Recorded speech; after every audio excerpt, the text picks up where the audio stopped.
இலவசம் என்பது வளர்ச்சி அல்ல, அது வெறும் கவர்ச்சி என்று நாம் தமிழர் கட்சியின் தலைமை ஒருங்கிணைப்பாளர் சீமான் தெரிவித்துள்ளார். சட்டசபை தேர்தலில் புதுச்சேரி மற்றும் காரைக்கால் பிராந்தியங்களில் உள்ள 28 தொகுதிகளுக்கான வேட்பாளர்கள் அறிமுக கூட்டம் புதுச்சேரியில் நடைபெற்றது. கூட்டத்தில் தலா 14 ஆண் மற்றும் 14 பெண் வேட்பாளர்களை கட்சியின் தலைமை ஒருங்கிணைப்பாளர் சீமான் அறிமுகப்படுத்தி பேசினார். தொடர்ந்து கூட்டத்தில் பேசிய அவர், புதுச்சேரியை தனி மாநிலமாக்க 16 முறை தீர்மானம் போட்டும் பலனில்லை. புதுச்சேரியை காங்கிரஸ் ஆண்டது. இப்போது பாஜக கூட்டணியில் ரங்கசாமி ஆள்கிறார். ஆனால் உரிமை கிடைக்கவில்லை. மாகி ஏனாம் இல்லாத தனி மாநிலமாக புதுச்சேரியை அறிவிக்க வேண்டும். அரசியலை தொழிலாக மாற்றிவிட்டனர். ரூபாய் 2 அல்லது 3 கோடி இருந்தால் புதுச்சேரியில் ஒரு தொகுதியை வாங்கிவிடலாம் என்ற நிலை உள்ளது. ஆனால் புதுச்சேரியில் மக்களுடன் இருக்கும் 3வது பெரிய கட்சி நாம் தமிழர் கட்சிதான். நிச்சயமாக இந்த தேர்தலில் முதலிடம் பிடிப்போம் என்றார். மதுபானங்களை ஏற்றி செல்லும் வாகனங்களில் GPS கருவி கட்டாயம் பொருத்த வேண்டும் என்று கலால்துறை உத்தரவிட்டுள்ளது. சட்டமன்ற தேர்தலை முன்னிட்டு மதுபான தொழிற்சாலை உரிமையாளர்களுக்கு முக்கிய கட்டுப்பாடுகள் விதிக்கப்பட்டுள்ளது. இது தொடர்பாக கலால்துறையில் துணை ஆணையர் மேத்யூ பிரான்சிஸ் வெளியிட்டுள்ள உத்தரவில், மதுபான தொழிற்சாலைகள் நிர்ணயிக்கப்பட்ட நேரத்தை தாண்டி இயங்கக்கூடாது. தினமும் மாலை 5:30 மணிக்கு தொழிற்சாலைகள் மூடப்பட வேண்டும். அனைத்து தொழிற்சாலைகளிலும் CCTV கேமராக்கள் கட்டாயம் பொருத்தப்பட்டு செயல்பாட்டில் இருக்க வேண்டும். தினமும் உற்பத்தியாகும் மதுபானங்களின் அளவை உடனுக்குடன் கலால்துறைக்கு தெரிவிக்க வேண்டும். வெளி மாநிலங்களுக்கு அனுப்பப்படும் மதுபானங்கள் காலையில் மட்டுமே அனுப்பப்பட வேண்டும். மதுபானங்களை ஏற்றி செல்லும் வாகனங்களில் GPS கருவி பொருத்தப்படுவது கட்டாயம். நிர்ணயிக்கப்பட்ட விலையை விட கூடுதலாக விற்றால் கடும் நடவடிக்கை எடுக்கப்படும். காலாவதியான மற்றும் சேதமடைந்த மதுபானங்களை உடனடியாக அப்புறப்படுத்த வேண்டும். அனைத்து தொழிற்சாலைகளும் தங்களது மாதாந்திர அறிக்கையை தவறாமல் சமர்ப்பிக்க வேண்டும் என்றும் குறிப்பிடப்பட்டுள்ளது. புதுச்சேரியில் நடைபெற்ற செங்கோல் நீதி மக்கள் முன்னேற்றக் கழக நிறுவன தலைவர் சத்தியமூர்த்தி முன்னிலையில் நடைபெற்ற திருபுவனை தொகுதியின் பெண் சட்டமன்ற வேட்பாளர் கீதா வேலழகனுக்கு புதுச்சேரி மாநில துணைத் தலைவர் பதவியை வழங்கி வாழ்த்தி பேசினார். பெண்கள் தினமான மார்ச் 8ஆம் தேதி இந்த தலைவர் பதவியை வழங்கினார். திருபுவனை தொகுதியிலிருந்து தனது மகன்கள் சச்சிதானந்தம், தரணிதரன் ஆகியோர் தலைமையில் 1000க்கும் மேற்பட்ட இளைஞர்கள் மற்றும் பெண்கள் சேர்ந்து மூலகுளம் பகுதியிலிருந்து ஊர்வலமாக வந்திருந்து தனது ஆதரவாளர்களோடு அந்த கட்சியில் இணைந்து கொண்டனர். இந்த நிகழ்ச்சியில் சத்தியமூர்த்திக்கு சால்வை அணிவித்து கீதா வேலழகன் மரியாதை செய்தார். அதனைத் தொடர்ந்து கீதா வேலழகனுக்கு சால்வை அணிவித்து தனது வாழ்த்துக்களை தெரிவித்துக் கொண்டார். அதனைத் தொடர்ந்து கீதா வேலழகன் ஆதரவாளர்கள் சால்வை அணிவித்து தங்களுடைய வாழ்த்துக்களை தெரிவித்துக் கொண்டனர். இந்த நிகழ்ச்சியில் பல்வேறு பெண்கள் நலத்திட்டங்கள் குறித்து சத்தியமூர்த்தி நிறுவன தலைவர் பேசினார். பல்வேறு நலத்திட்டங்களை முன்வைத்து அதனை கிடைக்க பொதுமக்களுக்கு ஆதரவு அளிப்பதாக கூறினார். இந்த நிகழ்ச்சியில் செங்கோல் நீதி மக்கள் முன்னேற்றக் கழக கட்சியின் நிர்வாகிகள் புதுச்சேரியில் வாங்கி சென்ற கேக் தரமாக இல்லை என்று கூறி பேக்கரி ஊழியர்களை ஒரு கும்பல் சராமரியாக தாக்கும் CCTV காட்சிகள் வெளியாகி பரபரப்பை ஏற்படுத்தியுள்ளது. புதுச்சேரி முதலமைச்சர் ரங்கசாமி வீட்டின் அருகே வழுதாவூர் சாலையில் பேக்கரி ஒன்று உள்ளது. இன்று காலை ஒருவர் அங்கு கேக் வாங்கி சென்றார். இந்நிலையில் கேக் தரமாக இல்லை என்று கூறி 5க்கும் மேற்பட்டோர் கடை உரிமையாளர் மற்றும் ஊழியர்களிடம் கடும் வாக்குவாதத்தில் ஈடுபட்டனர். அப்போது ஆத்திரமடைந்த அந்த கும்பல் கடை உரிமையாளர் மற்றும் ஊழியர்களை சராமரியாக தாக்கினர். இது தொடர்பான CCTV காட்சிகள் தற்போது வெளியாகி அதிர்ச்சியை ஏற்படுத்தியுள்ளது. இதுகுறித்து கடை உரிமையாளர் அளித்த புகாரின் அடிப்படையில் கோரிமேடு போலீசார் வழக்கு பதிந்து விசாரித்து வருகின்றனர். ஆரோவிலில் சுற்றுச்சூழல் பாதுகாப்பை வலியுறுத்தி நடந்த சைக்கிளத்தான் ஓட்டத்தில் திரளான சுற்றுலா பயணிகள் மற்றும் உள்ளூர் வாசிகள் பங்கேற்றனர். விழுப்புரம் மாவட்டம் ஆரோவிலில் 58வது உதய தினத்தை முன்னிட்டு சுற்றுச்சூழல் பாதுகாப்பை வலியுறுத்தியும் சைக்கிள் ஓட்டுவதன் அவசியம் குறித்தும் விழிப்புணர்வு ஏற்படுத்தும் வகையில் கிரீன் ட்ரைடர்ஸ் சைக்கிள் குழுமம் சார்பில் சைக்கிள் தான் இன்று காலை 4:15 மணிக்கு ZT டியூட் வளாகத்தில் துவங்கியது. 100 கிலோமீட்டர் தூரம் கொண்ட ஓட்டத்தில் 37 பேர் பங்கேற்றனர். இவர்கள் குயிலாப்பாளையம், பொம்பையார்பாளையம், ECR சாலை வழியாக காலாப்பட்டு, கீழ்புத்துப்பட்டு, நெசல், உளுந்தியாம்பட்டு, கிளினூர் வரை சென்று மீண்டும் புதுச்சேரி திண்டிவனம் புறவழிச்சாலையிலிருந்து புளிச்சப்பள்ளி பள்ளம், இரும்பை, இடையஞ்சாவடி வழியாக செட்டியூட் வந்தடைந்தனர். இதனைப் போன்று 50 கிலோமீட்டர் தூரத்தில் 73 பேரும், 20 கிலோமீட்டர் தூரத்தில் 77 பேரும் பங்கேற்றனர். 10 கிலோமீட்டர் 65 சிறுவர்கள் பங்கேற்றினார்கள். இவர்கள் ஆரோவிலில் உட்புற சாலையில் இளம் சைக்கிள் ஓட்டக்காரர்கள் பங்கேற்றனர். பங்கேற்ற அனைவருக்கும் சான்றிதழ் மற்றும் பதக்கங்கள் வழங்கப்பட்டது. ஏற்பாடுகளை கிரீன் ரைடர் சைக்கிள் குழுமம் நிர்வாகிகள் செய்திருந்தனர். புதுச்சேரி அதிமுக சார்பில் சர்வதேச மகளிர் தின விழா கொண்டாடப்பட்டது. தலைமை அலுவலகத்தில் கேக் வெட்டி ஏழை எளிய மக்களுக்கு நலத்திட்ட உதவிகளை மாநில செயலாளர் அன்பழகன் வழங்கினார். சர்வதேச மகளிர் தின விழா புதுச்சேரி மாநில அதிமுக மகளிரணி சார்பில் உப்பளத்தில் தலைமை கழகத்தில் மாநில கழக செயலாளர் அன்பழகன் தலைமையில் கேக் வெட்டி கொண்டாடப்பட்டது. விழாவிற்கு மாநில மகளிரணி செயலாளர் விமலாஸ்ரீ முன்னிலை வகித்தார். இதனைத் தொடர்ந்து ஏழை எளிய மக்களுக்கு மாநில செயலாளர் அன்பழகன் நலத்திட்ட உதவிகளை வழங்கினார். அதனைத் தொடர்ந்து விழாவில் பேசிய அன்பழகன், தற்போது தமிழகத்தில் நடைபெற்று வரும் பெண்களுக்கு எதிரான விடியா திமுக ஆட்சியில் பெண்கள் அச்சம் கலந்த பயத்துடன் வாழும் நிலைக்கு தள்ளப்பட்டிருக்கின்றனர். தங்களது நியாயமான உரிமைக்காக போராடிய துப்புரவு பெண் தொழிலாளர்களையும் அங்கன்வாடி பெண் ஊழியர்களையும் பெண் ஆசிரியர்களையும் இரவு நேரத்தில் கைது செய்த தமிழக முதலமைச்சர் ஸ்டாலினுக்கு மகளிர் தின வாழ்த்து கூற எந்த உரிமையும் இல்லை என்றார். நிகழ்ச்சியில் மாநில மகளிரணி இணை செயலாளர் முன்னாள் சட்டமன்ற உறுப்பினர் கோமலா, மாநில கழக இணை செயலாளர் வீரம்மாள், மாநில துணை செயலாளர் உமா என்ற கோவிந்தம்மாள், மாநில மகளிரணி தலைவி தரணி தேவி, மாநில மகளிரணி துணைச் செயலாளர்கள் பவானி, மகேஸ்வரி உட்பட அதிமுகவினர் திரளாக கலந்து கொண்டனர். புதுச்சேரி காமராஜர் நகர் தொகுதிக்குட்பட்ட ஜெயராம் ஹோட்டல் பின்புறம் உள்ள வாணிதாசன் வீதிகள் சாலையில் கொட்டப்பட்ட ஜல்லிக்கற்களால் மருத்துவமனைக்கு செல்லும் நோயாளிகள் பொதுமக்கள் மிகவும் சிரமம் அடைந்தனர். புதுச்சேரி காமராஜர் நகர் தொகுதிக்குட்பட்ட ஜெயராம் ஹோட்டல் பின்புறம் வாணிதாசன் வீதிகள் பொதுப்பணித்துறை சார்பில் சாலை அமைக்கும் பணிகள் நடைபெற்று வருகிறது.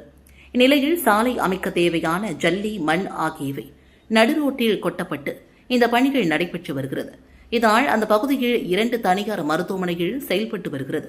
இந்த மருத்துவமனைக்கு செல்லும் நோயாளிகள் மற்றும் பொதுமக்கள் அவசர தேவைக்காக செல்லும் ஆம்புலன்ஸ் மற்றும் மருத்துவர்கள் மிகவும் சிரமம் அடைந்து வருகின்றனர். இதுகுறித்து அவர்களிடம் பொதுமக்கள் மற்றும் மருத்துவர்கள் கேட்டபோது அவர்கள் தகாத வார்த்தைகளால் பேசி அனுப்பியுள்ளனர். மேலும் அந்த பகுதியை சார்ந்த மருத்துவர்கள் இதுகுறித்து உரிய புகார் அளித்தும் தகுந்த நடவடிக்கை எடுக்க வேண்டும் என்று புதுச்சேரி அரசை அவர்கள் வலியுறுத்தியுள்ளனர். சர்வதேச மகளிர் தினத்தை முன்னிட்டு நடைபெற்ற வாக்காளர் விழிப்புணர்வு நடைபயணத்தை தேர்தல் அதிகாரி கோவிந்தசாமி கொடியசைத்து தொடங்கி வைத்தார். சர்வதேச மகளிர் தினத்தை முன்னிட்டு பெண்கள் வாக்காளர்களின் ஜனநாயக பங்கேற்பை அதிகரிக்கும் நோக்கில் இன்று தேர்தல் துறை சார்பில் வாக்காளர் விழிப்புணர்வு நடைபயணம் நடைபெற்றது. இந்திரா காந்தி ஸ்டேடியத்தில் தொடங்கிய நடைபயணத்தை தேர்தல் துறை அதிகாரி கோவிந்தசாமி, SP மாறன் ஆகியோர் கொடியசைத்து தொடங்கி வைத்தனர். இதில் 1600க்கும் மேற்பட்ட பெண்கள் உற்சாகமாக கலந்து கொண்டு இந்த மிகப்பெரிய நிகழ்வை நிகழ்த்தினர். நிகழ்வின் தொடக்க பகுதியில் மொபைல் வேன் அமைக்கப்பட்டு பொதுமக்களுக்கும் பங்கேற்பாளர்களுக்கும் வாக்களிக்கும் செயல்முறையின் நேரடி விளக்க காட்சி அளிக்கப்பட்டது. மேலும் அந்த வாகனம் நடைபயணத்தின் முன்பாக சென்று பெண்கள் பங்கேற்பாளர்களுக்கு வாக்காளர் விழிப்புணர்வை ஏற்படுத்தியது. பெண்கள் அனைவரும் வாக்காளர் பட்டியலில் தங்களை பதிவு செய்து தங்கள் வாக்குரிமையை பயன்படுத்த வேண்டும் என்ற விழிப்புணர்வை உருவாக்குவதே இந்த நிகழ்ச்சியின் முக்கிய நோக்கமாகும். பெண்களின் வலுவான பங்கேற்பு ஜனநாயகத்தை மேலும் வலுப்படுத்தும் என்ற செய்தி இதன் மூலமாக வலியுறுத்தப்பட்டது. கடந்த காங்கிரஸ் திமுக ஆட்சியில் ஆளுநர் மாளிகை முன்பு வடை சுட்டு மட்டுமே 5 வருடத்தை ஓட்டினார்கள் என்றும் புதுச்சேரி மாநிலம் வளர்ச்சியடைய எதிர்வரும் தேர்தலில் முதலமைச்சர் ரங்கசாமி தலைமையிலான கூட்டணிக்கு வாக்களிக்க வேண்டும் என்றும் சட்டமன்ற உறுப்பினர் பிரகாஷ்குமார் வலியுறுத்தினார். புதுச்சேரி அரசு மகளிர் மற்றும் குழந்தைகள் மேம்பாட்டுத்துறை மூலமாக முத்தியல்பேட்டை தொகுதிக்குட்பட்ட பயனாளிகளுக்கு மாதாந்திர உதவித்தொகை பெறும் ஆணை வழங்கும் நிகழ்ச்சி முருகன் திருமண நிலையத்தில் நடைபெற்றது. விழாவில் தொகுதியின் சட்டமன்ற உறுப்பினர் பிரகாஷ்குமார் கலந்து கொண்டு தலைமை தாங்கி முதியோர், விதவை மற்றும் கணவரால் கைவிடப்பட்டவர்கள் என 200க்கும் மேற்பட்ட பயனாளிகளுக்கு மாதாந்திர உதவித்தொகை பெறும் ஆணையை வழங்கினார். தொடர்ந்து விழாவில் பேசிய சட்டமன்ற உறுப்பினர் பிரகாஷ்குமார், கடந்த காங்கிரஸ் திமுக ஆட்சியில் எந்த ஒரு நலத்திட்டங்களும் நடைபெறவில்லை என்றும் 5 வருடங்களாக ஆளுநர் மாளிகை முன்பு வடை சுட்டு நாராயணசுவாமி ஆட்சியை ஓட்டினார் என்று குற்றம் சாட்டினார்.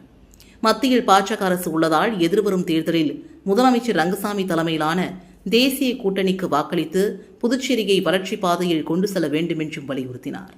இந்த நிகழ்ச்சியில் மகளிர் மற்றும் குழந்தைகள் மேம்பாட்டுத்துறை அதிகாரிகள், சட்டமன்ற உறுப்பினரின் ஆதரவாளர்கள், NR காங்கிரஸ் நிர்வாகிகள் உட்பட பலரும் கலந்து கொண்டனர்.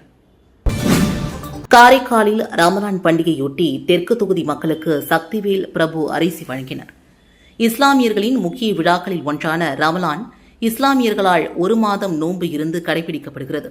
ரமலான் மாதத்தில் இஸ்லாமியர்கள் 6 வேளை தொழுகை செய்து நோன்பு கடைபிடிக்கின்றனர். நோன்பு காலத்தில் இஸ்லாமிய மக்கள் தங்களால் இயன்ற தானம் செய்வது வழக்கம். இந்நிலையில் காரைக்கால் தெற்கு தொகுதிக்குட்பட்ட மீராப்பள்ளி தோட்டம், புதுநகர், வள்ளல் சீதாகாதி தெரு, சுண்ணாம்புக்கார வீதி, ஜேமியா குளம், லைன்கரை வீதி பகுதிகளில் ரமலான் பண்டிகை முன்னிட்டு இங்கு வசிக்கும் அனைத்து குடும்பங்களுக்கும் AVS சக்திவேல் பிரபு அரிசி மூட்டையை வழங்கினார். அவரை இன்முகத்துடன் வரவேற்று அப்பகுதி மக்கள் அரிசியை பெற்றுக்கொண்டு அவரை வாழ்த்தினர். புதுச்சேரி மகளிர் மற்றும் குழந்தைகள் மேம்பாட்டுத்துறை மூலமாக புதுச்சேரியை சார்ந்த 32 பயனாளிகளுக்கு மாதாந்திர உதவித்தொகை பெறும் ஆணையை MP செல்வகணபதி வழங்கினார். புதுச்சேரி மாநிலங்களவை உறுப்பினர் செல்வகணபதி பரிந்துரையின் அடிப்படையில் மகளிர் மற்றும் குழந்தைகள் மேம்பாட்டுத்துறை மூலமாக புதுச்சேரி மாநிலத்தை சார்ந்த முதியோர், விதவை மற்றும் கணவரால் கைவிடப்பட்டவர்கள் என 32 நபர்களுக்கு மாதாந்திர உதவித்தொகை வழங்கும் நிகழ்ச்சி கிழக்கு கடற்கரை சாலையில் உள்ள புதுவை மாநிலங்களவை உறுப்பினர் அலுவலகத்தில் இன்று நடைபெற்றது. விழாவில் புதுவை மாநிலங்களவை உறுப்பினர் செல்வகணபதி கலந்து கொண்டு தலைமை தாங்கி 32 பயனாளிகளுக்கு மாதாந்திர உதவித்தொகை பெறும் ஆணையை வழங்கினார். இந்த நிகழ்ச்சியில் மகளிர் மற்றும் குழந்தைகள் நல அதிகாரிகள், லாஸ்பேட்டை தொகுதியின் பாஜக கட்சி நிர்வாகிகள் உட்பட பலரும் பங்கேற்றனர். மகளிர் தினத்தை முன்னிட்டு வில்லியனூர் தொகுதிக்குட்பட்ட கொம்பாகம் துர்காநகரில் சட்டமன்ற உறுப்பினர் சிவா மகளிர் தின வாழ்த்துக்கள் கூறி புடவைகள் மற்றும் இனிப்புகளை மகளிருக்கு வழங்கினார். புதுச்சேரி மாநிலம் வில்லியனூர் தொகுதிக்குட்பட்ட கொம்பாகம் பகுதி துர்காநகரில் வில்லியனூர் திமுக பிரமுகர் ரமேஷ் தலைமையில் மகளிர் தின விழா கொண்டாடுவதற்கான ஏற்பாடு செய்யப்பட்டது. நிகழ்ச்சியில் சிறப்பு விருந்தினராக புதுச்சேரி மாநில திராவிட முன்னேற்றக் கழகத்தின் மாநில அமைப்பாளரும் சட்டப்பேரவை எதிர்க்கட்சித் தலைவரும் வில்லியனூர் தொகுதியின் சட்டமன்ற உறுப்பினருமான சிவா கலந்து கொண்டு பெண்களுக்கு மகளிர் தின வாழ்த்துக்களை கூறி புடவைகள் மற்றும் இனிப்புகளை வழங்கினார். நிகழ்ச்சியில் வில்லியனூர் திமுக நிர்வாகிகள், துர்காநகர் பகுதியை சார்ந்த தேசிகன், அச்சுதன், சக்திவேல், பாஸ்கர், சசிகுமார், பிரகாஷ், சிவபிரகாசம், நடராஜன், குமார், வெங்கடேஷ், தீபன், குருநாதன், பாலா மற்றும் திமுக மகளிர் அணியினர் திரளானோர் கலந்து கொண்டு சிறப்பித்தனர். மணக்குள விநாயகர் தொழில்நுட்பக் கல்லூரியில் மாணவர்களின் திறன்களை மேம்படுத்தும் நோக்கில் மேலாண்மை திறன் மேம்பாட்டு நிகழ்ச்சி நடைபெற்றது. புதுச்சேரியில் உள்ள மணக்குள விநாயகர் தொழில்நுட்பக் கல்லூரி மேலாண்மை துறை சார்பில் கலைக்கல்லூரி மாணவர்களின் திறன்களை மேம்படுத்தும் நோக்கில் MIT Elite 26 என்ற மேலாண்மை திறன் மேம்பாட்டு நிகழ்ச்சி சிறப்பாக நடைபெற்றது. இந்த நிகழ்ச்சியின் மூலமாக மாணவர்களின் தலைமைத்துவம், முடிவெடுக்கும் திறன், குழு ஒருங்கிணைப்பு மற்றும் மேலாண்மை திறன்களை வளர்க்கும் வகையில் பல்வேறு மேலாண்மை செயல்பாடுகள் மற்றும் போட்டிகள் நடத்தப்பட்டன. பல கல்லூரிகளிலிருந்து வந்த மாணவர்கள் ஆர்வமோடு கலந்து கொண்டு தங்களது திறமைகளை வெளிப்படுத்தினர். நிகழ்ச்சியில் தொழில்துறையை சார்ந்த சிறப்பு விருந்தினர்கள், தனியார் வங்கி துணைத் தலைவர் சுந்தர்ராஜன் கலந்து கொண்டு மாணவர்களுக்கு வழிகாட்டி உரையாற்றி அவர்களை ஊக்குவித்தார்.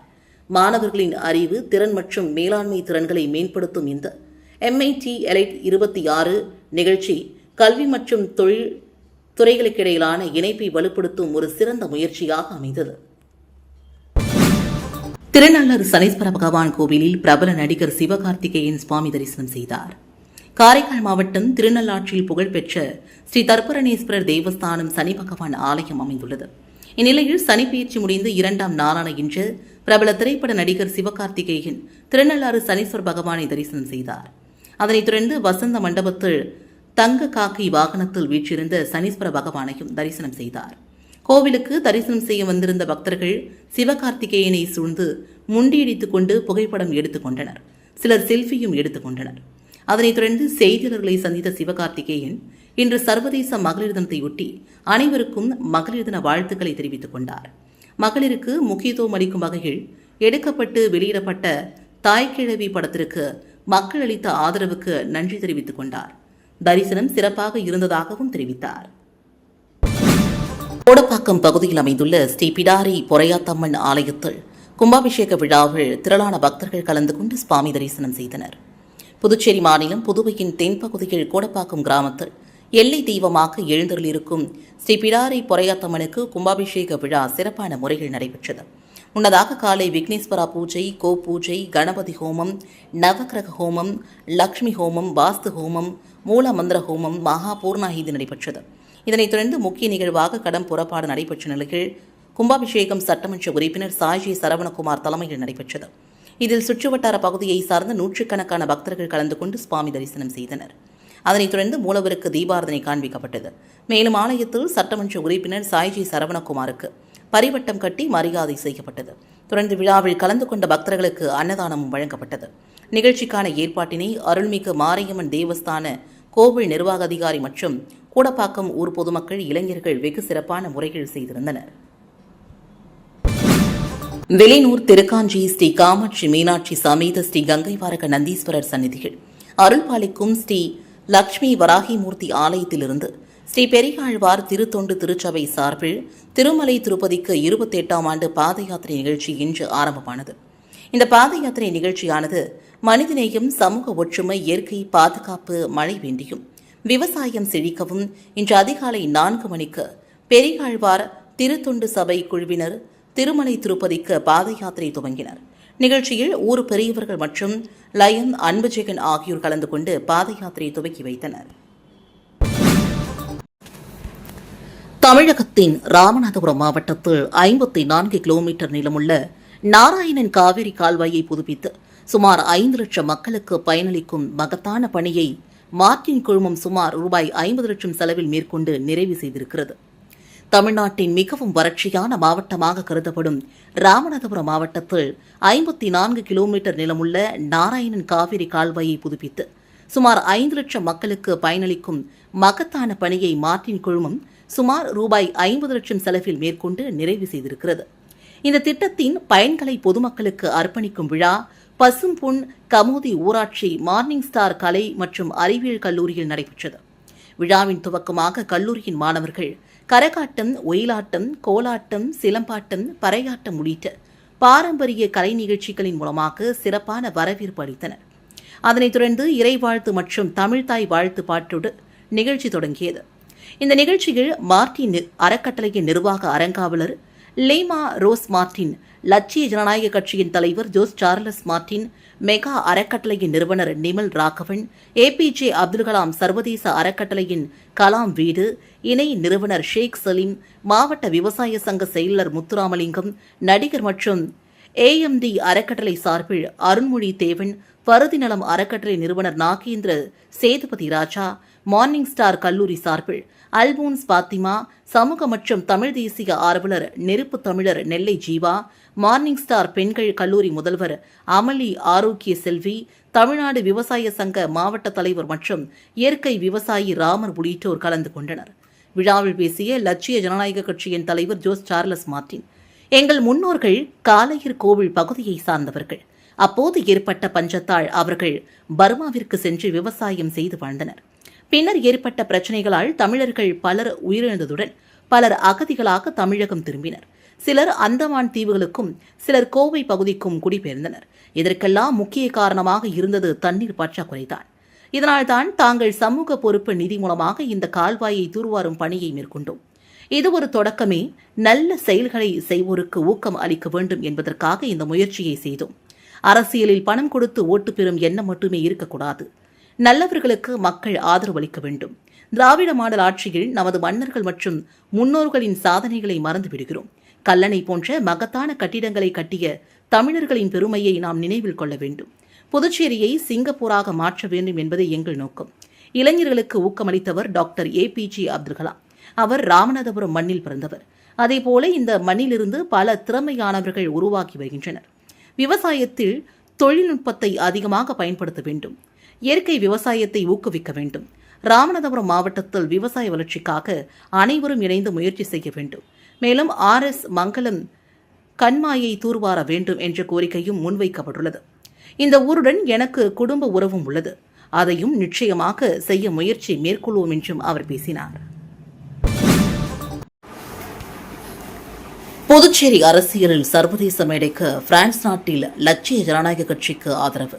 ஜோஸ் சார்லஸ் மார்டினுக்கு உற்சாக வரவேற்பு. பலர் கட்சியில் இணைப்பு. புதுச்சேரி அரசியலை பொறுத்தவரை மாநில எல்லைகளை தாண்டி அரசியல் செயல்பாடுகள் பெரிதாக இடம்பெற்றதில்லை என்றதே இதுவரை கூறப்பட்டு வந்தது. ஆனால் தற்போது புதுச்சேரியில் புதிதாக தொடங்கப்பட்டுள்ள லட்சிய ஜனநாயக கட்சி மாநில எல்லைகளை தாண்டி பல்வேறு செயல்பாடுகள் மூலமாக கவனம் ஈர்த்து வருகிறது. ஜோஸ் சார்லஸ் மார்டின் தலைமையில் செயல்பட்டு வரும் இந்த கட்சி சமீப காலமாக வெளிநாடுகளிலும் தனது செயல்பாடுகளை வெளிப்படுத்தி வருகிறது. புதுச்சேரி அரசியல் குறித்து ஜெனீவா நகரில் கருத்துக்கள் பகிரப்பட்டன. கடந்த மாதம் சவுதி அரேபியாவில் சிக்கி தவித்திருந்த ஒரு பெண்மணியை 12 மணி நேரத்திற்குள் அந்நாட்டிலிருந்து மீட்க நடவடிக்கை எடுக்கப்பட்டது. அதேபோல இலங்கை கடற்படையால் சிறைப்பிடிக்கப்பட்ட காரைக்கால் மீனவர்களை சட்ட ரீதியான முயற்சிகள் மூலமாக மீட்க நடவடிக்கையும் எடுக்கப்பட்டது. இந்நிலையில் ஜோஸ் சார்லஸ் மார்டின் அவர்கள் பிரான்ஸ் சென்றபோது அங்குள்ள புதுச்சேரி மக்கள் விமான நிலையத்தில் அவருக்கு உற்சாக வரவேற்பு அளித்தனர். தொடர்ந்து நடைபெற்ற சந்திப்பு நிகழ்ச்சியில் ஹேமர்பேக், சந்திரமௌலி, ராஜேஷ் இளங்கோ, பச்சையப்பன் மற்றும் முருகன், பத்மநாபன், அகில இந்திய எம்ஜிஆர் பேரவைத் தலைவர் உள்ளிட்டோர் ஜோஸ் சார்லஸ் மார்டின் அவர்களின் முன்னிலையில் லட்சிய ஜனநாயக கட்சியில் இணைந்தனர். இந்த நிகழ்வு வெளிநாடுகளில் வசிக்கும் புதுச்சேரி மக்களிடையே லட்சிய ஜனநாயக கட்சிக்கு அதன் அரசியல் பயணத்திற்கு நாடு விட்டு நாடு ஆதரவு அதிகரித்து வருவதை வெளிப்படுத்தியுள்ளது.